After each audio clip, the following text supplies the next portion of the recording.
Good morning. Morning. Nice to connect with you. I just realized that we not only need to bring some enthusiasm, but maybe some color to this sitch. It's really great today. Monday morning. Ooh. At least I have good vibes. We're pretty You gray. got the rainbow in there. CP, you got to look through the gray and see the rainbow. And I'm so white compared to you. Oh, our kids are so lucky to have a little flick of color. The blend. Yeah, the blendy blend. Blended. Mix the jeans. The jeans, throw them in there. Yep. Okay. There you go. Good morning. Good morning. Oh, it's early. What are we going to talk about today? Did you have any dreams? I did have some dreams. You know, it was funny. That's the first time in a while. You haven't had them in a while. I remembered them. Or remembered them at least. Okay. Brian Mickelson, you were in my dreams, buddy. If you get a hold of this. Maybe we should tag him. Yeah, tag him, bag him. Yeah, we were up to some of the old. It was actually really interesting. It was seemed like it was going to be old stuff that we were doing, biking around some of the crazy stuff, and then really turned into a genuine heart connection. You know, at one point he was looking at me and he was like, "Hey, I didn't think we'd be hanging out like this." At one point in the dream, and I was like, "What is going on?" I was like, am I asleep? I was asleep. Well, that's nice. Yeah, it was great. I think maybe, I don't know, maybe that's a metaphor for a lot of connections in your life. I don't know. For me, it was a surprise because out of that group of friends, I don't necessarily know that I would have been the closest with him, but he was the one that was in the dream, and he was the one that I was connecting with. So it was interesting. Life is always full of surprises. If you're open to it. If you're available to it. Yes, yeah. I didn't dream. Or I don't remember. None? No, but I actually slept for more than 2 hours a row. Our little one. Finally had a good night. That's a plus. So, all right. What are the other things? I was going to jump into R&B. So, obviously, you look at R&B and you're looking at those are our last names, but they really represent something else. Some people might look at the R&B and think of the classic rhythm and blues, and that's not necessarily. I didn't like that one. I didn't like that. That's not what it is. What it really is recreate and build. Okay. Oh yeah, you're playing around with it. I like your words. Because that's what we do. I'm somebody who likes to recreate things, and you build. You build. You like to tear it down. I like to do the deconstruction, essentialism, and then and that's what it's tough for people. I do this a lot, and so I get why people get scared, because when you want to deconstruct something, that's hard for people. They can't handle it because you're talking about messing with their reality. So, and I live with it every day. No. And then you do the build. Mm-hmm. That's why it works so well. Yeah, you have to fan the flame and help people to rebuild that which they want. Out of there.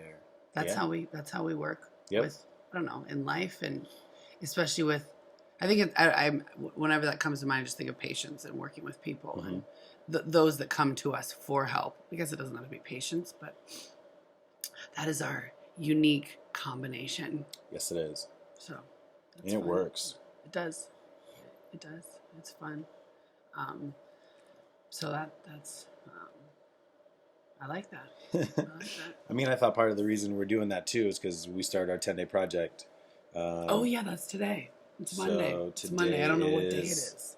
It's day one for us. So we kind of did our prep work yesterday. Went to bed. Woke up on the time that we needed to. Working on water. I would say. Oh, that's why you were up so early. 3/8 of a gallon in already. And it's 5. Yeah.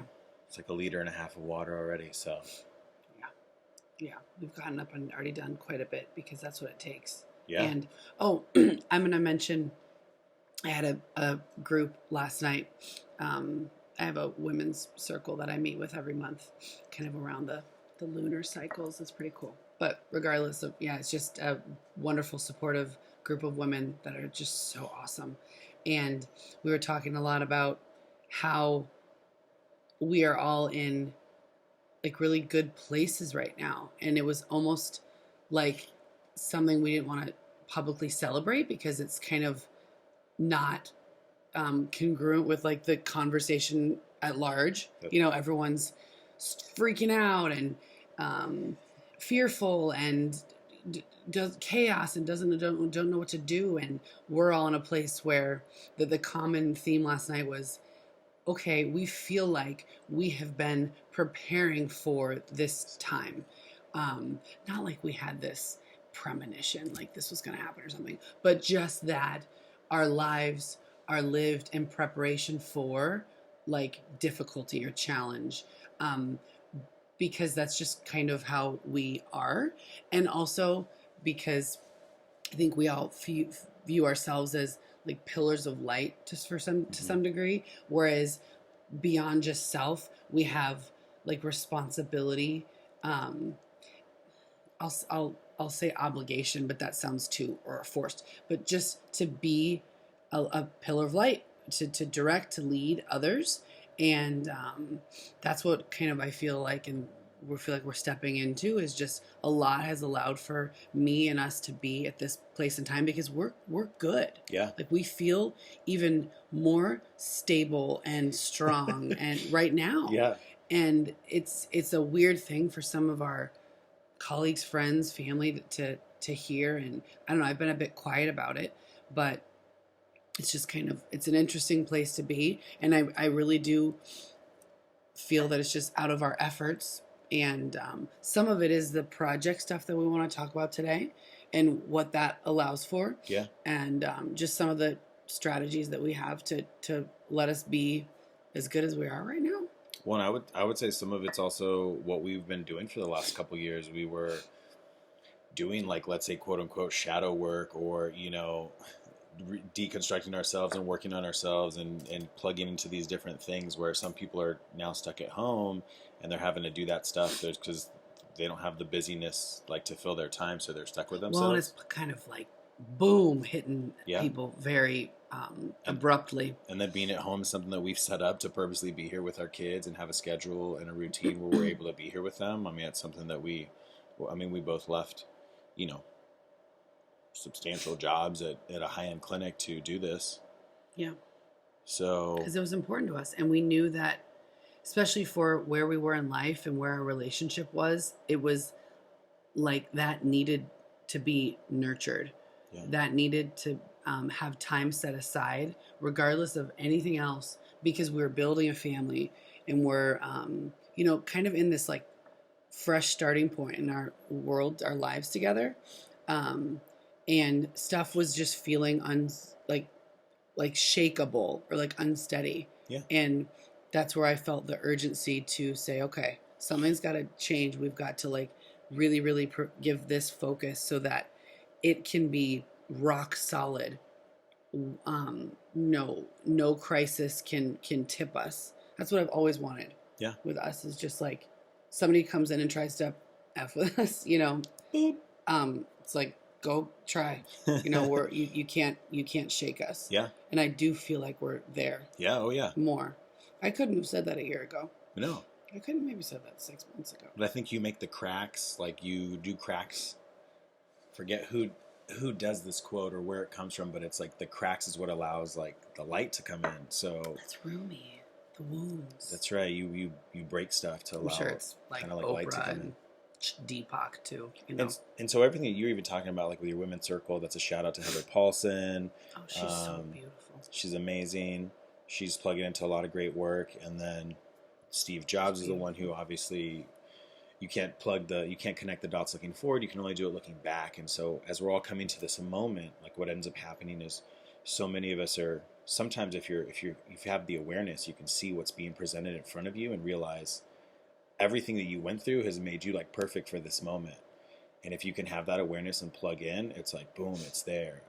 I'll have a podcast coming out Wednesday on our building blocks with Dr. Rick Kirshner, who's a mentor of mine. And he said kind of the same thing. Like he was like, I was never leading my life. I just was able to realize the moments that came along.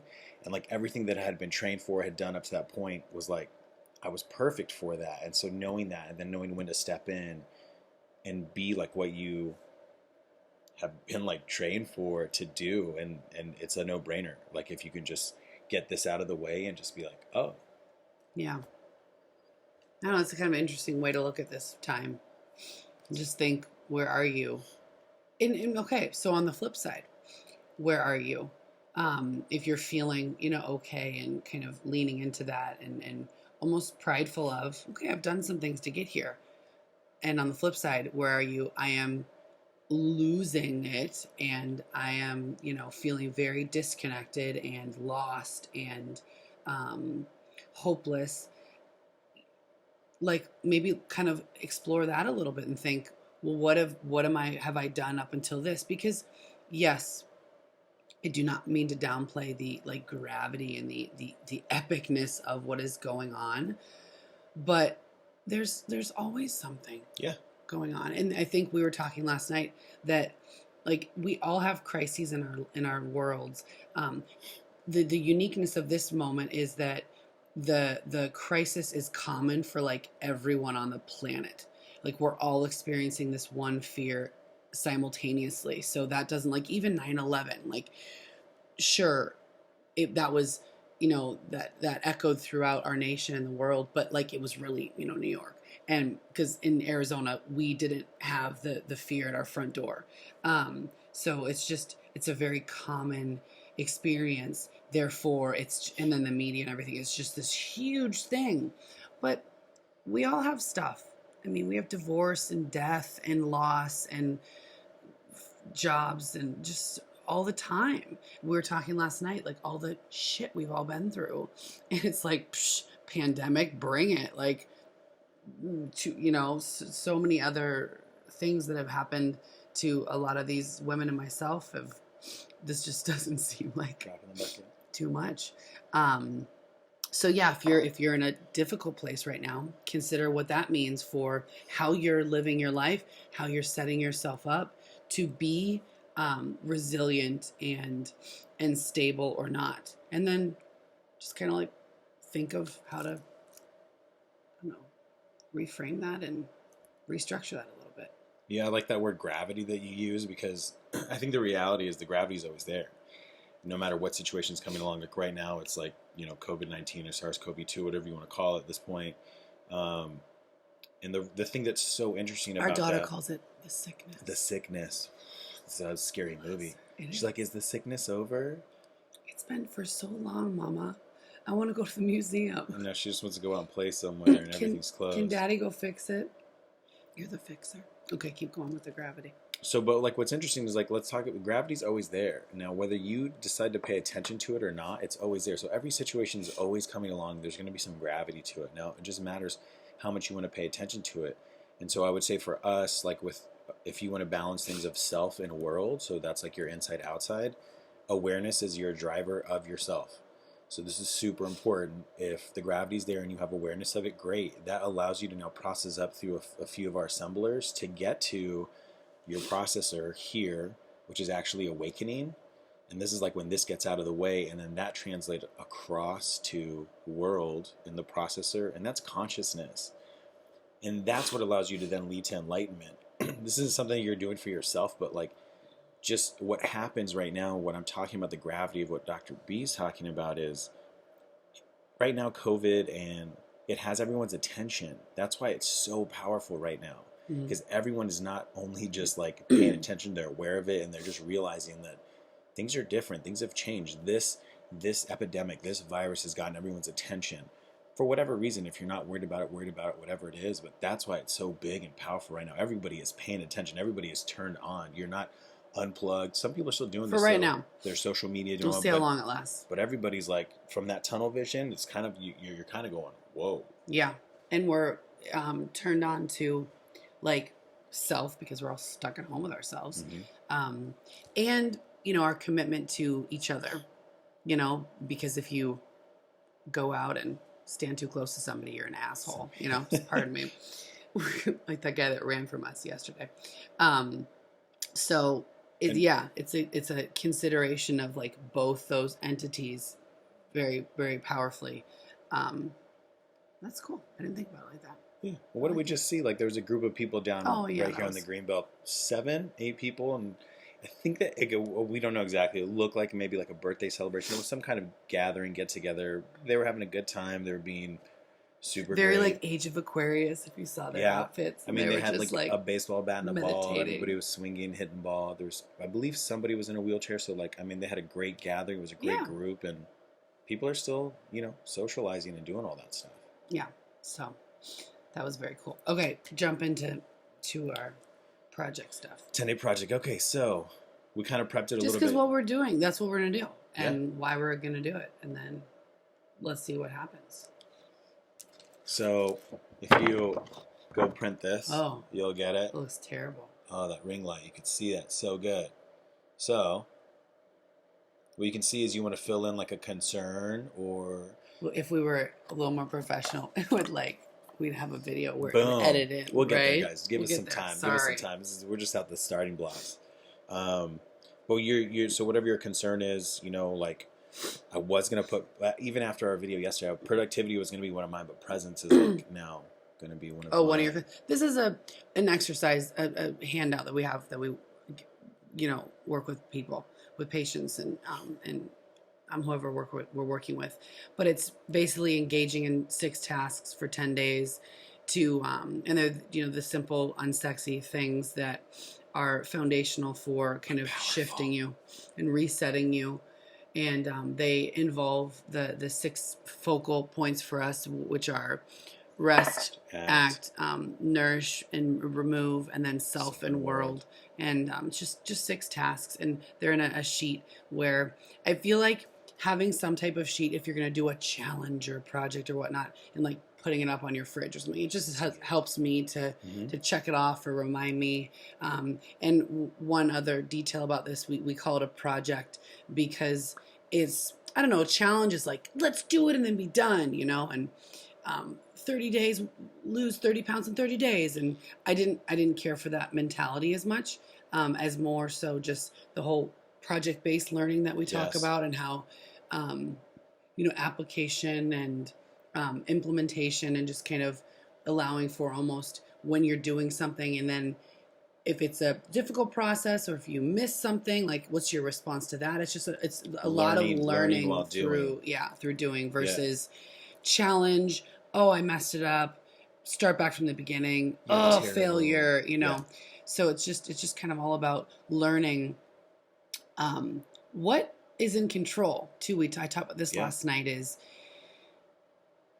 enforcing, or pardon me, that's not the right word. Sorry, before you keep going, see, like with that project-based learning, what we want is if there are falls or there are hiccups or there are mistakes, that's okay. Plug into that, and so part of that is learning that like those little hiccups, those are the windows where sometimes we learn the most, and that's why it's a project. It's not to be like, I've got to do it perfect for 10 days. Just go through the 10 days. It doesn't matter if it's perfect, but some of the stuff that we never had as like kids or in school or different things, like you did it wrong or you didn't do it right. That's some of this is about. This is just about doing and learning and being like, oh, this happens. I do this way, and if I change that, I could be more efficient or whatever. So it's to draw that of like, it's not good and bad. It's just you do, you learn, you keep moving forward. Yeah.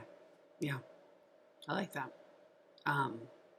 I think where I was going with my last thought was, this is also a means of honing your discipline and your kind of your will, and like really establishing who is in control. And that is you. You have the power and the capacity to like be in command of your circumstance. Your health is kind of what we are just around and specializing in. But yeah, you have control of that. So these are the small things that can like allow for you to step into that and feel a bit more stable in that. So the self-discipline, I mean, people argue that that's like the number one trait for success across the board, performance and health and all that stuff. So this is just a means of tapping into that, playing with that, and really realizing that your like higher self is in control of you. Does that make sense? Does that make sense? And so like it makes perfect sense. Okay. And I think to break it down, just so people understand, we had this talk yesterday of I plugged into something, and it's about dopamine ultimately. which is in a way kind of like a reward neurotransmitter, and this is super important. So like they've done studies, where you want to understand that like too much dopamine is really bad. You like end up dying, and so no dopamine is also bad. You end up dying, and so you need dopamine. It's a reward, but if you're on screen time and you're doing things that are like giving you high dopamine like experiences, you're not going to want to do the rest of the other stuff because it's a low dopamine reward, like working out, eating clean, drinking your water, doing all these things. There's dopamine that gets released with everything we do, but when you're on screen time and you're scrolling and you're touching, or you're able to do Netflix right now and you're blasting through a show, like the dopamine that you Surge flood days. is so Yeah. high. So then the rest of life it's like, and then you're like, I'm not going to do it. Yeah, it's just not as satisfying or not as like pleasure providing. Yeah. So it's kind of boring. And this is kind of a reset. So you want to do a dopamine reset. When your threshold is here, Okay. these activities is like plug into these every day and like take your threshold down. So then some of that enjoyment, you're gonna realize you're enjoying life more. You're happier. Like the Like- little things are gonna be like just that much better. That one movie that says, I wish I loved anything like my kids love bubbles. Was that Paul Rudd, your boy Paul Yeah. Rudd? Oh, Yeah. Oh, I love him. He's so great. Yeah, it's so true. You look at your children and they're just so, Everything is you amazing. know, yeah, just so happy and They're elated playing with a box, chalk. and you're just like, what? like, dang it. Yeah. Do I like anything like that Yeah. ever? So, But we're never giving ourselves a chance to be like that. Like because we're that's constantly. yeah. And it's funny, like I know we did like, refined sugar was our remove on this, but when we initially did it, it was screen time. I honestly changed that because I felt like it was going to be too hard for people.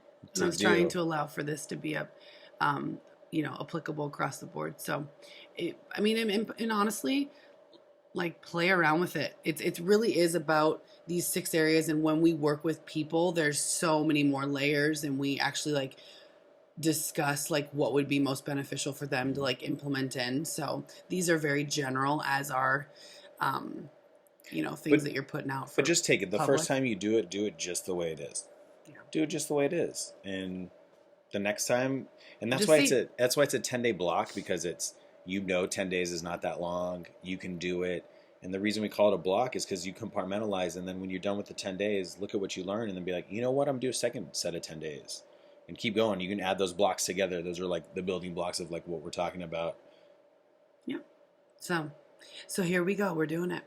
And as we're drinking coffee, I'm drinking more than usual, and I realize I have to kind of not do that because I'm kind of getting a little too enthusiastic here. So that is that.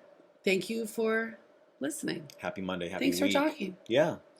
Thanks for connecting. Thanks for sharing, because I learn from you every We learn day. from each other. Until next time.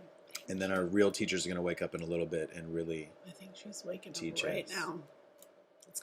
Let's go learn. All right. Have a nice morning. We'll talk soon.